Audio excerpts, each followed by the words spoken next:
So before I get a chance to introduce our speakers today, who are going to go into the city of Riverside's housing element and what that means from a city standpoint and a housing standpoint, I wanted to make just a few comments and kind of set the stage for where we are right now on the housing front.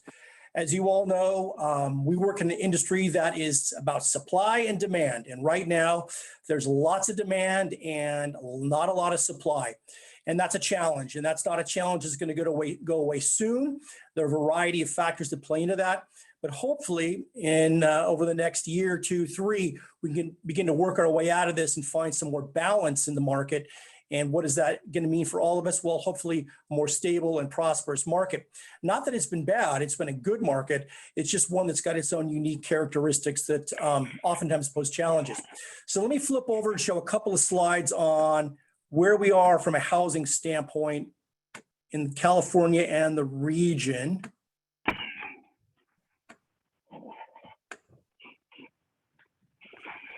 Okay, so this just shows permits that have been pulled from 205 through 219. This is preliminary numbers. And it shows both multifamily and single family permits that are pulled statewide, okay?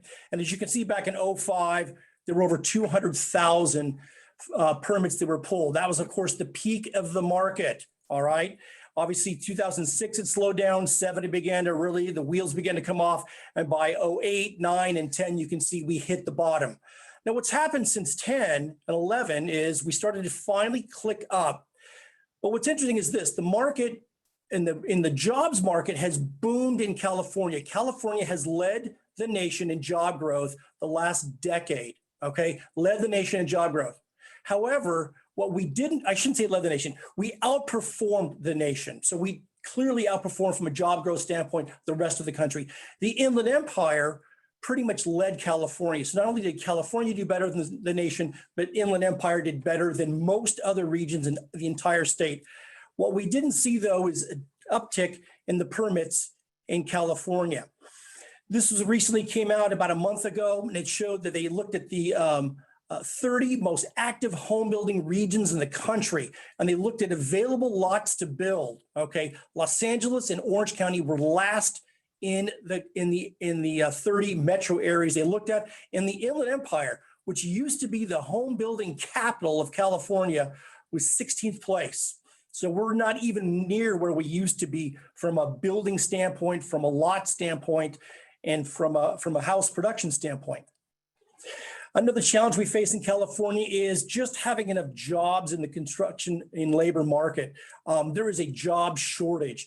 Some of you may remember a few months ago, we had a vice president from D.R. Horton speak, and he said that one of the biggest challenges they face is they don't have the labor to build what they want to build. And that's not something you can automatically just flip a switch and turn on and make it all better. It takes time to get that up to standards. And then lastly, I just wanted to show this slide. This is equally as bad on the rental side, where you see incredible demand with very little inventory. This shows the 5 markets in the countries of highest occupancy growth. Inland Empire was at 95.7% prior to COVID. A year into COVID, we were 97.8 occupancy in the Inland Empire for rental properties, and that is a huge challenge. Rents have gone up, you all know that. There is an absolute scarcity of product. Okay, so with that being said, I have been fortunate enough to be appointed to the Riverside Mayor Patricia Locke Dawson appointed me to serve on a housing committee that is working in conjunction with staff and the community to develop the housing element of the city's general plan. And with us today, we have 2 representatives of the city that will kind of go into the details of what that means and where we're headed as a city and a region.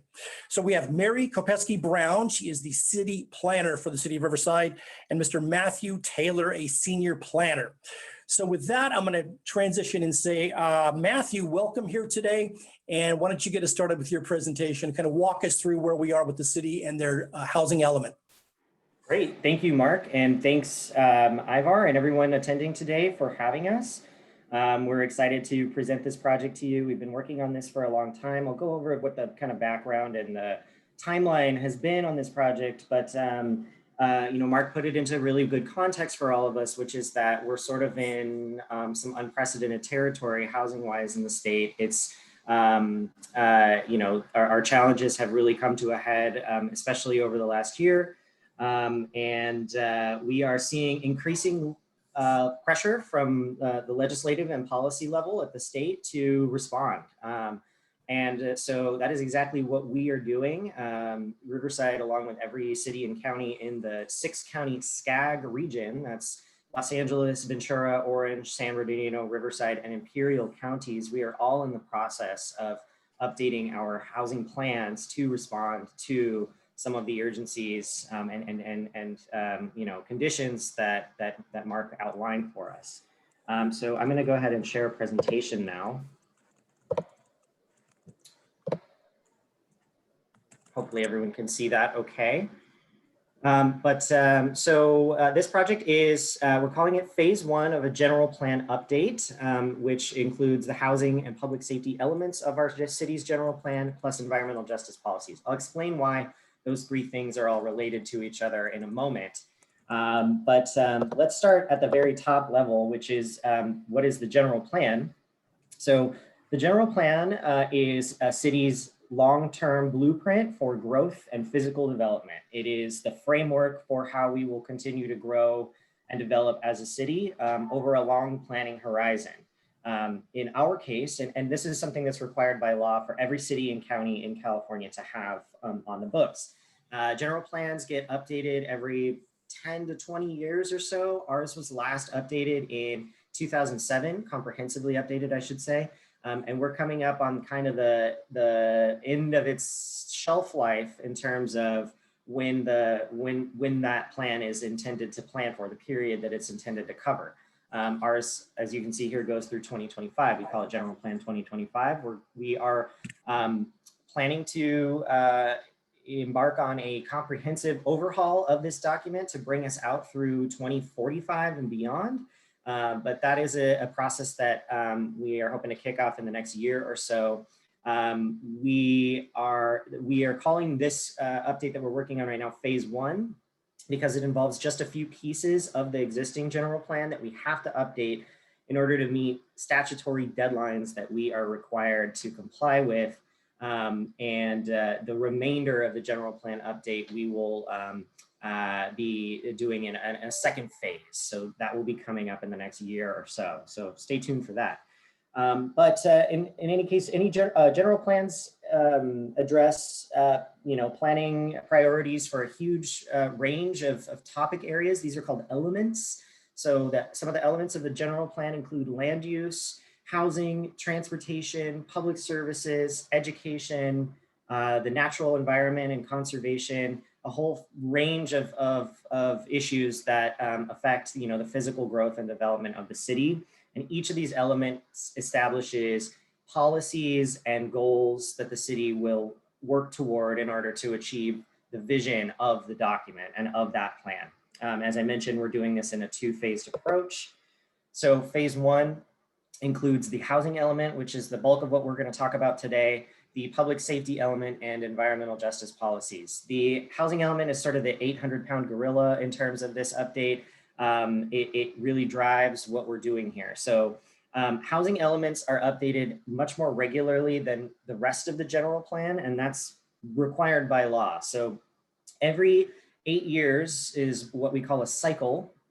And each cycle, the state goes about making projections for how much housing production they think that the state needs to accomplish in order to keep pace with demand and also to catch up with shortfall that we have experienced in the past. Mark showed those charts about how large of a dip we experienced in housing production during the Great Recession and the years following.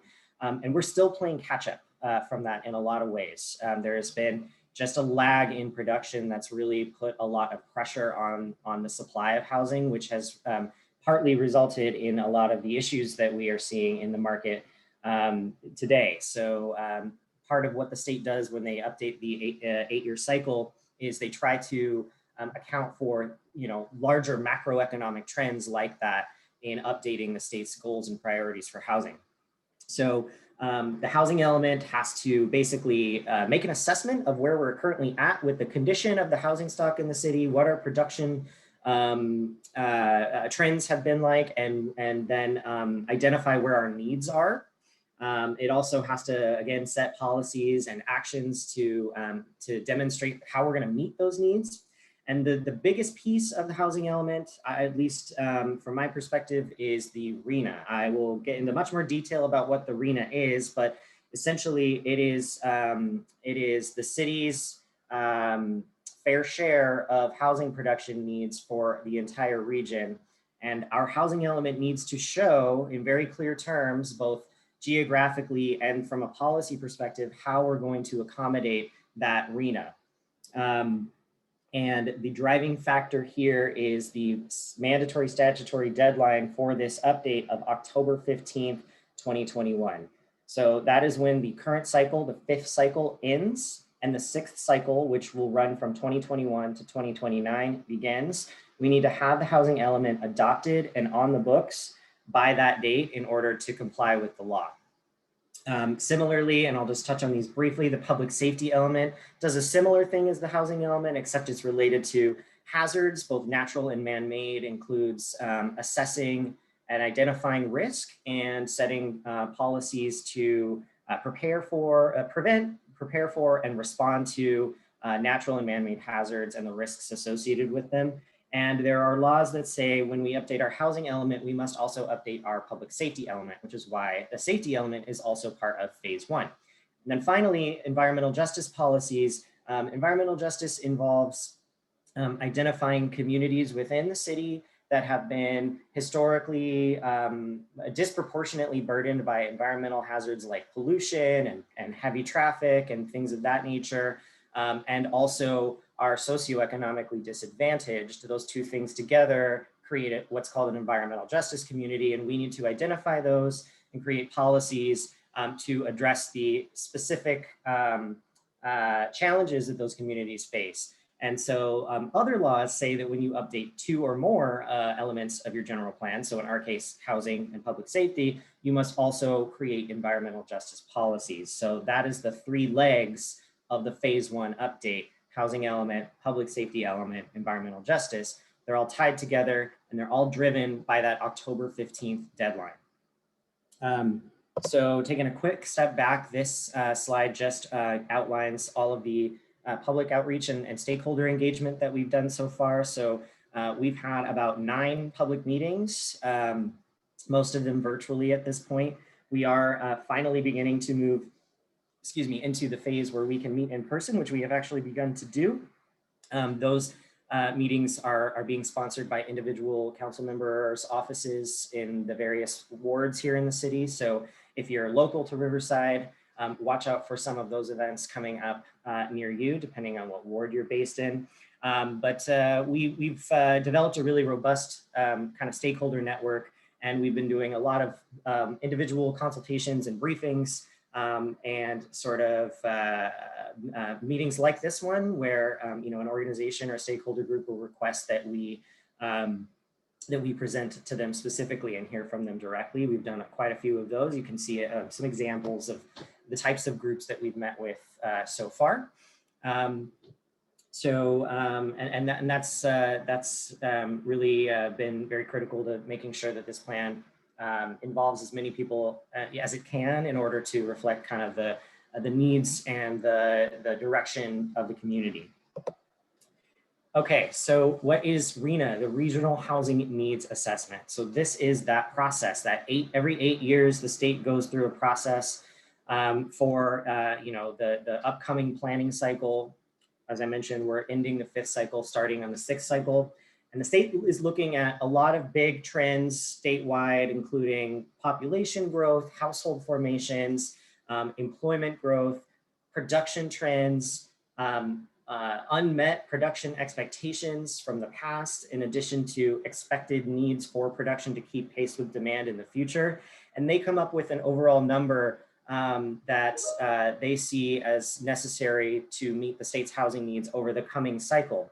For the 6th cycle, which is again starting in October for us, the the state's identified the need to plan for approximately 3.4 million new homes in the state, all across the state of California. That's, again, not just to keep up with future demand, but to address shortfall from previous periods where we were underproducing housing pretty chronically. The state then takes that big number and it divides it into big chunks that it hands to the various regional planning entities across the state. In our case, I mentioned that SCAG, the Southern California Association of Governments, covers the 6 counties, and the allocation that was handed down to SCAG from the state is 1.3 million units. That's 1.3 million new homes across this 6-county region that we, all of us collectively, are responsible for identifying, where they're going to go and how they're going to be accommodated. SCAG then has to take that big number and come up with a methodology for dividing it up amongst all of the cities and counties that are part of the 6-county region.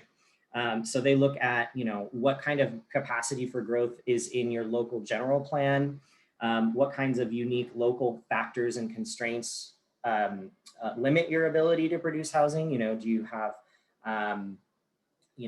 a lot of open land versus are you a highly built out area? Do you have certain local growth control measures that may be passed by the voters that limit your ability to build additional housing? Where are you in the regional transportation network in terms of your access to employment centers and transportation facilities? And so they used all of these factors to divide that number up between all of the cities and counties in the planning region. Riverside's share of the SCAG allocation of 1.3 million units is a minimum of 18,458 units.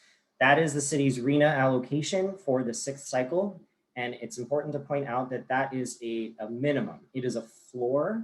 And I'll explain a little bit more about that on the next slide. But we need to basically, in our housing element, demonstrate how and where we are going to facilitate the potential construction of of at least 18,500 or so units. And just for context, that represents 11% of all the units for Riverside County, 1.3% of all of the units assigned to the SCAG region, the 6-county region, and 0.5% of the statewide total of 3.4 million. So that's kind of where we sit in relationship to some of the other entities that are involved in RHNA. Okay, so each city's RHNA allocation is further broken down by income level. So not only do we have to show how and where we're going to accommodate this number of units being constructed, but we also need to demonstrate that we can facilitate the production of units at various income levels. So what you see here on the left-hand side are the various income categories, and income categories are based on area median income. So in Riverside County, for instance, in 2021, area median income for a family of 4 is about $77,000 a year. So if you're a family of 4 and you make $77,000 a year, you're exactly median. If you make 80% of that or less for a family of 4, you would be considered lower income. And you can see the breakdown as it kind of spreads out there. Above moderate income is basically what we would call market rate. So the 18,458 units is broken out into various categories. I can share a little bit more about how we basically demonstrate that we're going to meet the need for those individual categories if anyone's interested to hear about it. But overall, these are the numbers that we're trying to hit. And you'll notice here that we have a total that is somewhat higher than our minimum of 18,458. That is because we can plan for all the housing that we want, right? But we cannot guarantee as the city that it is actually constructed. So we might identify sites where housing can go to help us meet our minimum of 18,458, but over the next 8 years, we have no way to guarantee that that site will actually develop with the housing that we plan for, or that it will develop with the amount of housing that we expect. So when that happens, we need to have a cushion or a buffer of sorts to ensure that we always have capacity for at least 18,458 units. So because of that, we're actually kind of shooting a little bit higher, about 30% higher than what our minimum RHNA number is, which brings us to about 24,000 units total. We are and have identified, and I'll explain how we did this, sites for approximately 24,000 units. And that is specifically because we have no way of guaranteeing that 100% of the sites that we identify actually develop with any housing. We can plan for it, we can promote it, we can facilitate it, but we cannot force it to happen. The market is going to do what it's going to do. And so we've built in this cushion for us to avoid us falling short at some point in the future. And then a quote that I just want to point out here from the state itself, the Department of Housing and Community Development, which is the state agency that requires and reviews housing elements and provides the RHNA for the state, is that RHNA is ultimately a requirement that the region zone sufficiently in order for homes to be built, but it is not a requirement or guarantee that the homes will be built. What we have to do is we have to facilitate and accommodate to the greatest extent feasible, not just through the sites that we identify, but also through the policies and regulations that we implement. But again, we are not obligated to ensure that any of these units are actually constructed. So this is a planning exercise. Okay, so how did we go about finding locations for this number of units to be built? We started by taking a really data-driven look at all of the property across the city.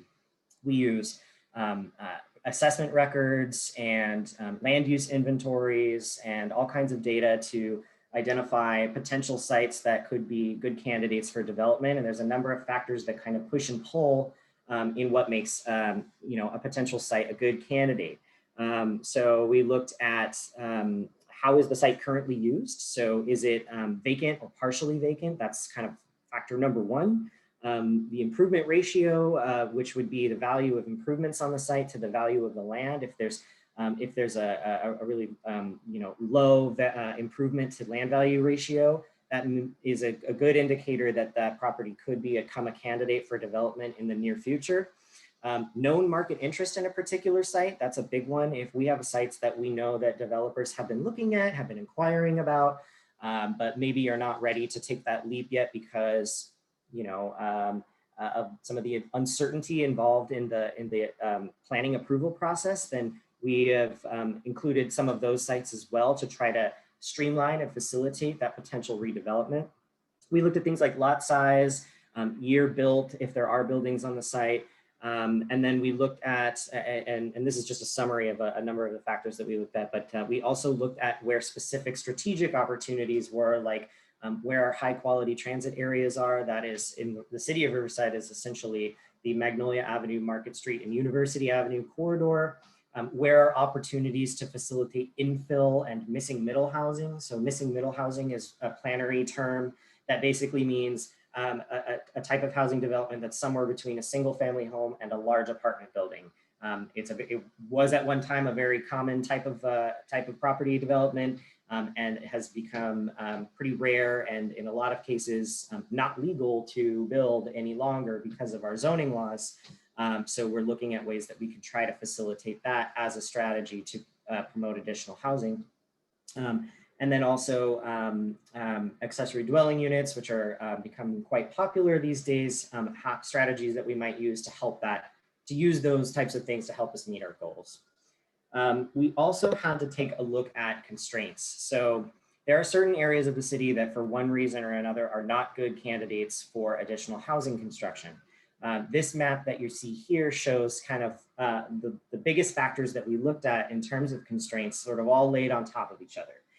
So we start first with agricultural and conservation areas. So these are the Citrus Greenbelt and the Rancho La Sierra lands and a lot of our hillsides and arroyo areas that are protected from additional development by voter initiatives such as Proposition R and Measure C.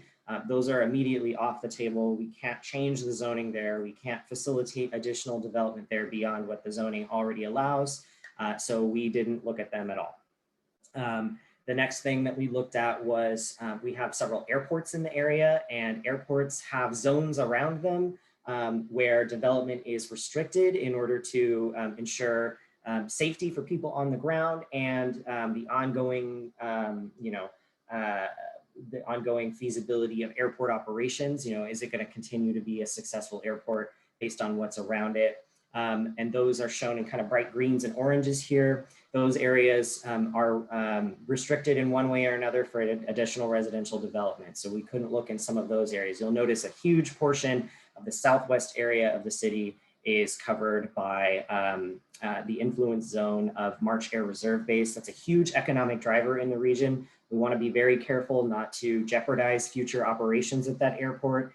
We do not want to find ourselves in a situation like San Bernardino did with the closure of Norton, had devastating economic impacts on that community. March is a really important asset to the region, and we want to make sure that we are staying consistent with their needs as both a military installation and a cargo hub to continue their economic contribution.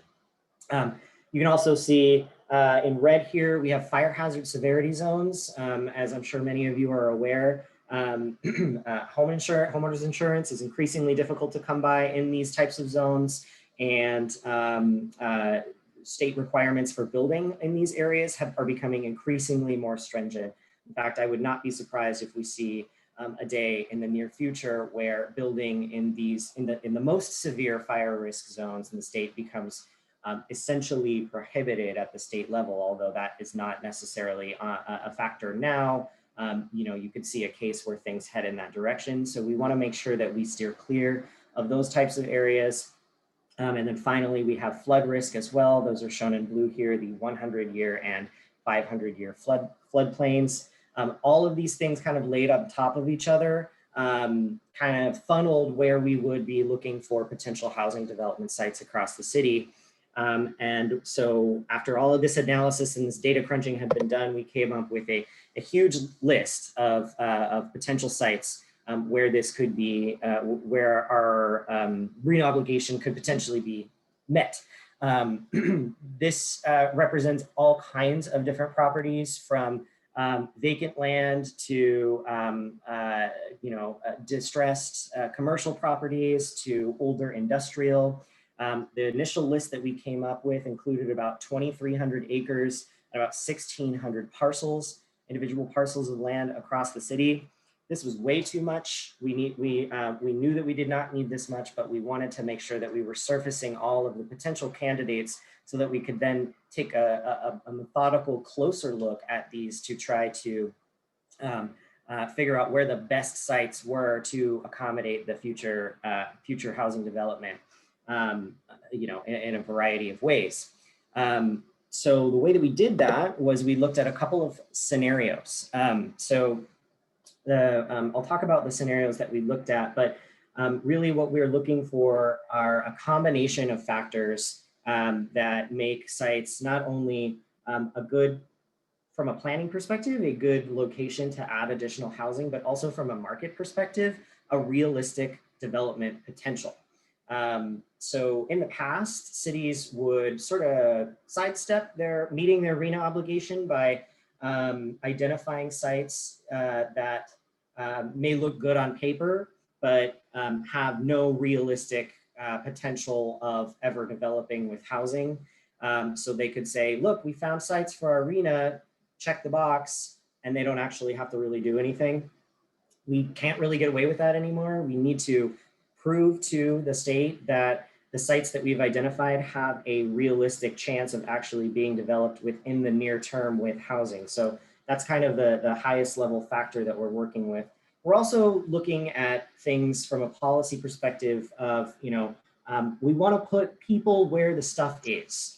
So, we don't necessarily want to stick everything way out in the middle of nowhere where it would be tremendously expensive to extend our infrastructure and provide additional public services to those areas, when we can be a little more strategic about where we locate housing in terms of having good access to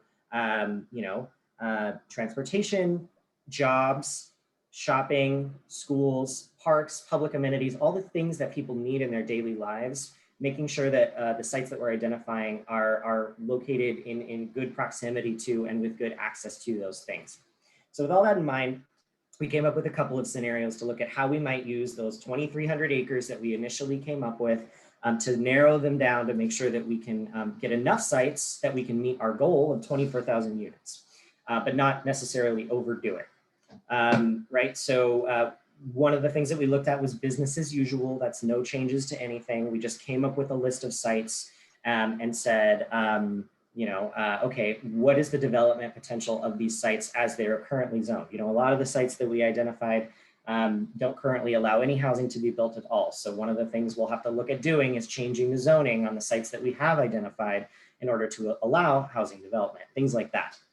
In the business as usual scenario, no surprise to us, we were not coming up with not only our minimum of 18,458 units, but also our goal of 24,000. In fact, of all the sites that we identified under the existing zoning rules, they would only yield about 7,500 units.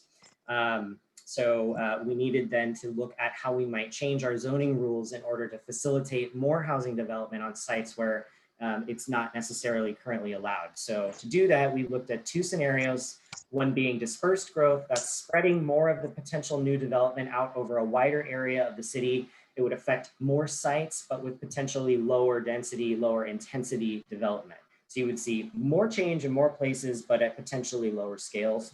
And then we looked at a focused growth scenario, which is only identifying the most strategically suitable locations really along that Magnolia Avenue, Market Street, University Avenue corridor, and in specific areas that have the most superb access to all the things that I mentioned are things that we're trying to prioritize. We call that the focused growth scenario. So you have fewer sites affecting fewer areas of the city, but with potentially higher intensity development of those sites. Neither of these were absolutely perfect. We actually came out in the end with kind of a blend of the two together for a couple of reasons. One is, there's not really one size fits all to this solution, especially with the number of units that we need to identify. So we needed to kind of take a blend of approaches. And also we wanted to preserve, some of the community character that people really love about some of the neighborhoods that would be affected by these changes. So providing a range of different densities and intensities of housing development was the solution that we came up with. So this slide here, and I realize that this map is very small, so I am going to share with you at the end where you can go and actually access this in an interactive format so that you can, kind of just like Google Maps, you can zoom in and zoom out and pan around and get more context and drill into a specific area. But what we came up with is what you see here. So this is how we narrowed the sites that we had originally identified down to something more suitable that met our needs without affecting quite so much land as we had previously come up with. So what you're looking at is what we call our preferred alternative. That is what we think, based on the data that we've analyzed, the reviews that we've conducted, and all of the input that we've received from stakeholders, from elected officials, from the public, what we think is the best kind of range of opportunities to accommodate our goal of 24,000 units. This affects all 7 wards of the city in a variety of different contexts. And you can see through some of the color coding here, we have higher intensity urban infill opportunities that are located along the Magnolia Avenue, Market Street, University Avenue corridor. Those are generally shown in red colors. We have, kind of typical multifamily infill. Those are shown in sort of browns. We have lower density infill opportunities like condominiums and townhomes. Those are sort of shown in yellows and greens. And they're distributed in a number of areas across the city. We also have unique opportunities presented by a couple of areas that are unique to Riverside, including our downtown, where we have some proven success with higher intensity urban infill projects. Like if you've been to downtown Riverside recently, some of the the Imperial Hardware Lofts project, the Mark, which is nearing construction finishing up construction right now, and several other projects that have been successful in recent years. We want to continue to build on that and transform our downtown into a true urban center. We also have the North Side area, which recently went through a long and very involved specific plan process. That plan was adopted in November of last year, and it does include potential development opportunities for housing on some public land that the city may be looking to surplus. And so we wanted to try to capture that opportunity in this. So we've brought those in as well. And then we have some unique opportunities with the city's innovation district to really encourage some creative transformations of older industrial spaces into, clean and green technology, manufacturing, and a mixed use urban district where those things can all kind of collaborate and synergize around facilities like the Air Resources Board on our university and Bourne's Engineering and a number of the other technology sector players in that immediate area. So I know that these colors on this map probably don't mean a whole lot to you. So what I want to do with this is kind of give a visual impression of what the various zoning categories that we've identified for these sites can look like. So we start with the R3s, specifically R3, this is the lower density option that we've developed, and that can accommodate anything from garden style townhomes, which you see here in R3 3000, to condominiums and kind of conventional apartment development in the R3 districts, which you see on the left-hand side there. R4 is a higher density option, and that allows multi-story buildings, but typically with outdoor amenities and surface level parking and things like that. And then we have our mixed use zones. The mixed use zones are specifically intended for that corridor, that Magnolia Market Street University Avenue corridor, and they allow a mix of residential and commercial, or just residential or just commercial development. So it's a very flexible type of zoning at a range of different densities and intensities, ranging from lower scale 2-3-story buildings to very high intensity, which you see at the bottom right-hand corner, in 6-7-story buildings on top of parking podiums. So we've really tried to accommodate a broad range of potential housing types. Now, I want to mention that this does not mean that there is no more single family development in the city. There still remains plenty of land in the city under single family zoning where traditional single family subdivisions can be constructed. We have not included any of those in these sites because they do not get us to the numbers that we need to achieve. So the opportunity sites that we presented in the preferred alternative, this is less than 4% of the land in the city. The number of sites that you see here, it's about 850 acres. The vast majority of the city still remains zoned single family and will remain that way. We've really tried to preserve as much of that as possible wherever we can. This is really focused on major corridors and arterial streets and the areas that are more appropriate for higher intensity development. And we did that because we have such a high number that we need. So all that is to say that there will continue to be a really broad range of housing types that can be developed all throughout the city, and they all play an important part in meeting our needs. All right. So I'm going to speed through these last few really quickly here because I want to leave time for questions. But the other component of this, I spent a lot of time talking about the sites and the inventory. The other important part of this are the policies and regulations that we are going to help us get to where we need to be. So we have prepared a draft of the updated housing element that includes 7 or 8 policies, big, broad, overarching policy statements about where we want to be on a number of different issues. You can see them here. And then under each policy, there are a series of concrete actions or steps that the city will take to support that policy. So this draft is actually available on the project website, which I'll share as well if you want to take a look at those and read them in more detail. And you can also actually complete a survey to let us know what you think about the policies and the actions that we've come up with.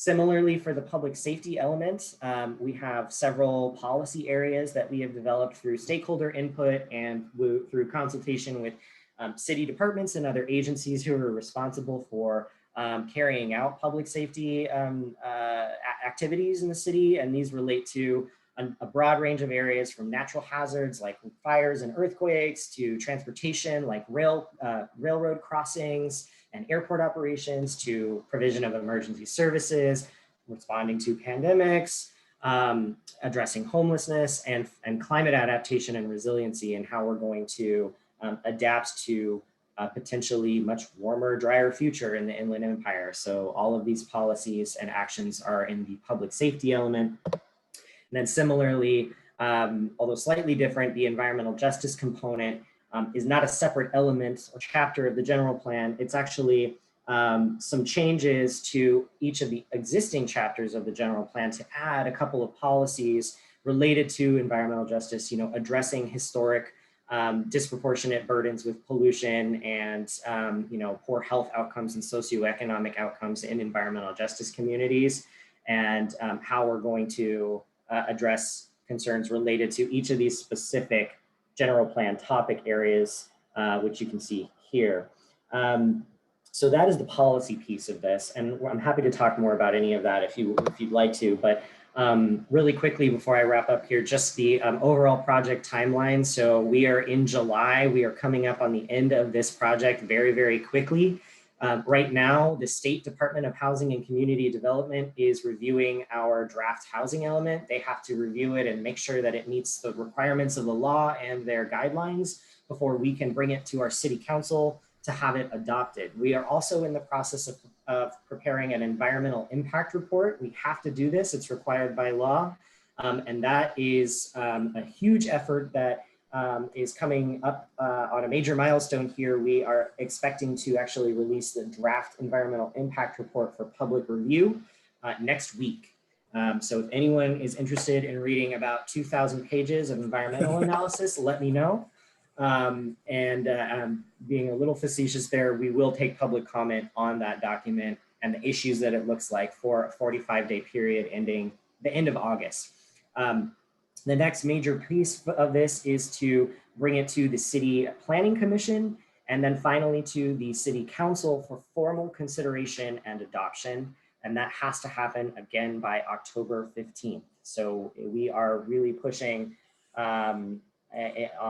with everything that we've got to get through this in the time that we have left. It's really critical that we meet this deadline so that we don't expose the city to risk from litigation. We don't sacrifice our eligibility for various state grant funding programs, and that we are doing our part to make sure that we are meeting the housing needs of the city and the region.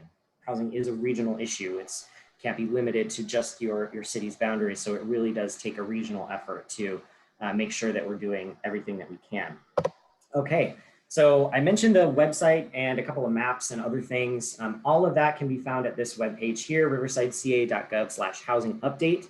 And my contact information is here as well. I will talk to anybody who wants to talk to me about this and answer any questions that anybody might have.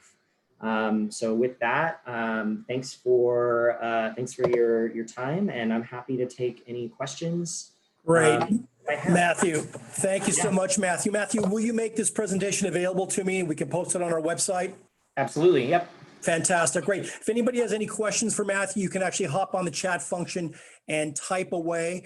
Actually, I just want to say this, thank you so much. I'm appointed to the Housing Element Commission or Oversight Task Force or whatever it's called, and forgive me for getting the title, which is basically me and about 20 other know-it-all blowhards. But the real work that's done with this is with staff. It's with Mary and Matthew. I mean, and I fortunately was a planning commissioner in the county of San Bernardino for about 6 years. I was involved in the county of San Bernardino's general plan and housing update.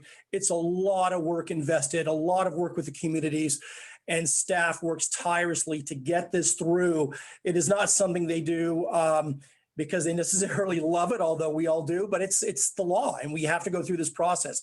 So with that being said, we do have a question. Brent Beach still has a question, and let me kind of paraphrase it real quickly. planning is essentially a technical exercise as you go through and look at a vast variety of pieces of information that you pull together to put together a plan and a projection.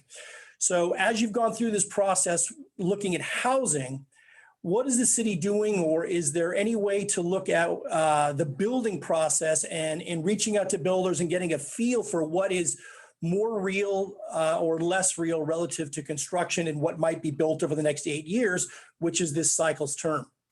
Right. That's a great question. The building industry has been involved in this process from early on. As Mark mentioned, the Mayor's Housing Action Team has included representatives of the Building Industry Association and the Chambers of Commerce and other folks involved in that. We also have met independently with developers who have a really, obviously a very keen sense of what works and what doesn't in a particular region or in a particular market and at a particular time. It is hard to predict what exactly is going to happen over the next 8 years, especially, construction and labor costs have skyrocketed so much recently that it's kind of thrown wrenches in plans of all kinds.